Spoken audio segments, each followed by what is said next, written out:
আমার বাংলাদেশে গার্মেন্টসের ব্যবসা ছিল, তো গার্মেন্টসে ফল করার কারণে আমি গার্মেন্টসের ব্যবসা ছেড়ে আমি ওখানে চলে আসি জার্মানিতে। জার্মান থেকে তারপরে আমি পর্তুগালে চলে যাই। পর্তুগালে যাওয়ার পরে প্রায় 1 বছরের ভিতরে আমার কাগজ হয়ে যায়, সেনজান ভিসা ছিল, তো আমার কার্ড চলে আসে। তারপরে আমি ওখানে পর্তুগালে জব করতে থাকি, কন্টিনিউ আমি জব করতে থাকি, রেস্টুরেন্টের জব। একটা নোভা ইউনিভার্সিটিতে ক্যান্টিনে আমি কাজ করতাম, একটা ইউনিভার্সিটির ক্যান্টিনে। তারপরে এখান থেকে আবার একটা ইতালিয়ান পিজা অ্যান্ড পাস্তা রেস্টুরেন্টে আমি কাজ করতাম। তো ওইখানে দীর্ঘ 7 বছর পরে আমি যখন ব্রেক্সিট হবে 2020 সালের অক্টোবরে আমি চলে আসি ইংল্যান্ডে ব্রেক্সিটের আগে। হঠাৎ করে একদিন আমার বাসায় সেপ্টেম্বরের 13 তারিখ 2022 সালে পুলিশ ইন্টারপোল আমাকে অ্যারেস্ট করে। 2022 সালের 13 সেপ্টেম্বর এক অপ্রত্যাশিত ঝড় নেমে আসে বাংলাদেশি মোহাম্মদ ফেরদৌস চৌধুরীর জীবনে। ব্রিটেনের শান্তিপূর্ণ পরিবেশে যেখানে তিনি তার স্ত্রী ও 2 কন্যা সন্তানকে নিয়ে একটি নতুন জীবনের স্বপ্ন বুনছিলেন, সেখানে ইন্টারপোলের আকস্মিক আগমন সবকিছু লণ্ডভণ্ড করে দেয়। জানা যায় পর্তুগালে সংঘটিত একটি পুরনো মারামারির ঘটনায় তার যোগ সাজসের অভিযোগে তাকে গ্রেফতার করা হয়, অথচ বাস্তব চিত্র ছিল সম্পূর্ণ ভিন্ন। ঘটনার দিন মোহাম্মদ ফেরদৌস চৌধুরী তার কর্মস্থল লন্ডনের একটি 5 তারা হোটেলে পূর্ণকালীন দায়িত্ব পালন করছিলেন। শুধু তাই নয়, কথিত মারামারির ভুক্তভোগী বা অভিযুক্ত কারোর সাথেই তার ব্যক্তিগত পরিচয় বা কোনো প্রকার যোগাযোগ ছিল না। শুধুমাত্র নামের একটি আংশিক সাদৃশ্যের সূত্র ধরে পর্তুগালের আইন প্রয়োগকারী সংস্থা তাকে অযৌক্তিকভাবে এই জটিল মামলায় জড়িয়ে ফেলে। মোহাম্মদ ফেরদৌস চৌধুরীর ইউরোপ মহাদেশে পদার্পণ ঘটে 2014 সালে।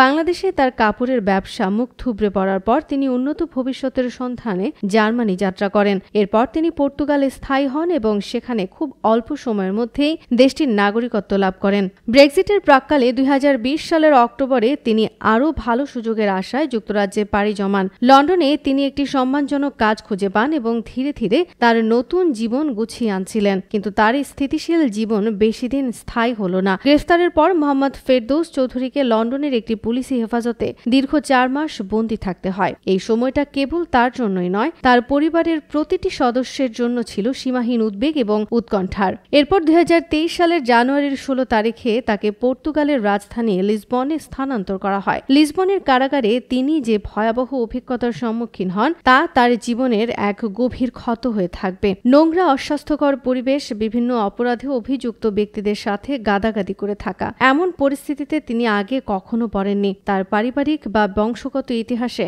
এমনকি দূরতম আত্মীয় স্বজনের মধ্যেও আইনি জটিলতা বা কারাবাসের কোনো নজির ছিল না। এই সম্পূর্ণ অপরিচিত এবং ভীতিকর পরিবেশে তিনি ক্রমশ মানসিকভাবে ভেঙে পড়তে শুরু করেন। এদিকে লন্ডনে তার স্ত্রী সম্পূর্ণ একা ও অসহায় হয়ে পড়েন। তাদের 2টি ছোট মেয়ে, যাদের মধ্যে একজনের বয়স মাত্র 13 মাস এবং অন্যজনের 9 বছর। একদিকে সন্তানদের লালন পালন, তাদের দৈনন্দিন চাহিদা পূরণ, অন্যদিকে স্বামীর আইনি লড়াইয়ের জন্য কোর্টে হাজিরা দেওয়া, আইনজীবীর সাথে নিয়মিত যোগাযোগ রাখা। এই কঠিন পরিস্থিতিতে তার পক্ষে সবকিছু সামলানো প্রায় অসম্ভব হয়ে পড়ে। এই চরম মানসিক ও শারীরিক চাপের সরাসরি প্রভাব পড়ে তার ছোট মেয়ের স্বাস্থ্যের ওপর। ধীরে ধীরে তার শারীরিক অবস্থার অবনতি ঘটতে থাকে। দীর্ঘ 14 মাস বিনা অপরাধে কারাগারে কাটানোর পর অবশেষে মোহাম্মদ ফেরদৌস চৌধুরী নির্দোষ প্রমাণিত হন এবং ব্রিটেনের মাটিতে ফিরে আসেন। কিন্তু ততদিনে অনেক জল গড়িয়ে গেছে। তিনি তার সম্মানজনক চাকরিটি হারিয়েছেন, তার পরিবারের আর্থিক মেরুদণ্ড ভেঙে গেছে এবং সবচেয়ে মর্মান্তিক, তার ছোট মেয়ের জীবন এখন এক কঠিন স্বাস্থ্য সংকটের মুখোমুখি। ফেরদৌস সাহেব তার কারাবাসের অভিজ্ঞতা বর্ণনা করতে গিয়ে জানান যে সাধারণ কয়েদিদের সাথে পর্তুগালের কারারক্ষীদের আচরণ সাধারণভাবে ভালো থাকলেও কারাগারের সামগ্রিক পরিবেশ ছিল অত্যন্ত হতাশাজনক এবং অমানবিক। তিনি বারবার জামিনের জন্য আবেদন করেছিলেন, কিন্তু রহস্যজনক কারণে তার আবেদন মঞ্জুর করা হয়নি। তার বিরুদ্ধে মোট 17টি গুরুতর অভিযোগ আনা হয়েছিল, যার মধ্যে সামান্য চুরি থেকে শুরু করে আন্তর্জাতিক অর্থ পাচারের মতো গুরুতর অপরাধও অন্তর্ভুক্ত ছিল। তবে সবচেয়ে আশ্চর্যজনক বিষয় হলো পর্তুগালের পুলিশ তার বিরুদ্ধে আনা একটি অভিযোগও প্রমাণ করতে সক্ষম হয়নি। এমনকি তারা আদালতে মিথ্যা তথ্য উপস্থাপন করে যে মোহাম্মদ ফেরদৌস চৌধুরী নাকি পর্তুগালের আদালতে পূর্বাহ্নে হাজির ছিলেন এবং সেখান থেকে বেআইনিভাবে পালিয়ে গেছেন। মোহাম্মদ ফেরদৌস চৌধুরী অত্যন্ত দৃঢ়তার সাথে প্রমাণ করেন যে তিনি কখনোই পলাতক ছিলেন না। তিনি তার ছোট মেয়ের পাসপোর্ট তৈরি করার জন্য পর্তুগাল দূতাবাসে তার লন্ডনের স্থায়ী ঠিকানা ব্যবহার করেছিলেন। শুধু তাই নয়, 2021 সালে তিনি যখন 15 দিনের জন্য পর্তুগাল ভ্রমণ করেন তখনও তাকে কোনো প্রকার জিজ্ঞাসাবাদ বা গ্রেফতার করা হয়নি।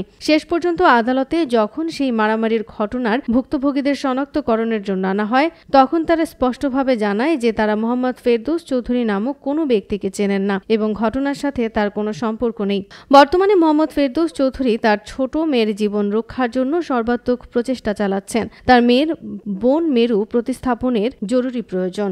আর্থিক অনটন তাদের জীবনের প্রতিটি পদক্ষেপে গভীর ছায়া ফেলেছে। তিনি পর্তুগাল সরকারের বিরুদ্ধে তাকে অন্যায়ভাবে হেনস্থা করার জন্য ক্ষতিপূরণের মামলা দায়ের করেছেন, যা বর্তমানে বিচারাধীন। তবে যে অপূরণীয় মানসিক, শারীরিক ও আর্থিক ক্ষতি তিনি এবং তার পরিবার সহ্য করেছেন তা কোনো প্রকার অর্থ দিয়ে পরিমাপ করা সম্ভব নয়। তার ছোট মেয়ের গুরুতর অসুস্থতা তাদের জীবনকে এক গভীর অনিশ্চয়তা এবং চরম উদ্বেগের মধ্যে নিমজ্জিত করেছে। মোহাম্মদ ফেরদৌস চৌধুরী সমাজের সকলের কাছে তার ছোট মেয়ের দ্রুত সুস্থতা এবং তাদের পরিবারের স্বাভাবিক জীবনে ফিরে আসার জন্য আন্তরিকভাবে দোয়া চেয়েছেন। একটি সম্পূর্ণ ভিত্তিহীন তথ্যের উপর নির্ভর করে কিভাবে একটি নিরীহ মানুষের জীবন এবং একটি পুরো পরিবার ধ্বংসের মুখে পতিত হতে পারে, এই মর্মান্তিক ঘটনা তারই এক জ্বলন্ত উদাহরণ। ইউরোপের মতো একটি তথাকথিত উন্নত এবং আইনের শাসনের প্রতি শ্রদ্ধাশীল দেশে পুলিশের এমন দায়িত্বজ্ঞানহীন এবং অসংবেদনশীল আচরণ অনেকের কাছেই অবিশ্বাস্য এবং গভীর উদ্বেগের কারণ হতে পারে। এই ঘটনা একদিকে যেমন বিচার ব্যবস্থার দুর্বলতা এবং ত্রুটিপূর্ণ তদন্ত প্রক্রিয়ার দিকে আঙুল তোলে, তেমনি